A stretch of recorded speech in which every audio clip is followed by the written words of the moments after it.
अरविंद केजरीवाल चुप क्यों हैं, बोले क्यों नहीं, इंटरवीन क्यों नहीं की, यही तो महत्वपूर्ण प्रश्न है। और आज भी बोल रहे हैं तो उस घटना का जिक्र क्यों नहीं कर रहे। इंपॉर्टेंट सबके जानने की बात है।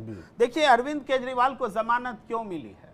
जमानत मिली है कि आप जाके इलेक्शन प्रोसीजर में हिस्सा लीजिए, चुनाव के लिए जमानत मिली है। लेकिन साजिश यह है कि इनको चुनावेतर चीजों में किसी तरह से इन्वॉल्व दिखाया जाए, और कैसे भी ये अगर हो जाता है मामला तो ये आप तुरंत जमानत खत्म हो जाएगी।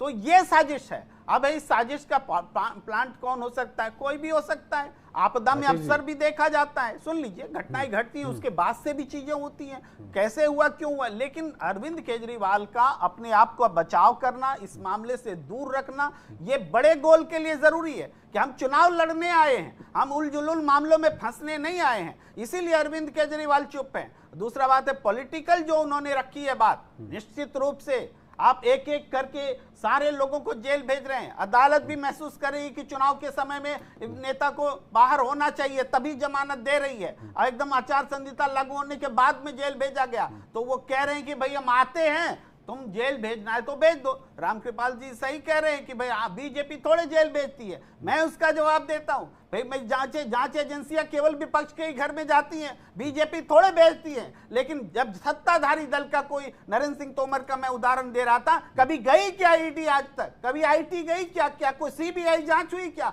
कहां चला गया मामला? आज राज्यपाल पश्चिम बंगाल में दो यौन उत्पीड़न के शिकार हैं। कहां सोया हुआ है देश का जो जिम्मेदार वर्ग है? उस पर क्यों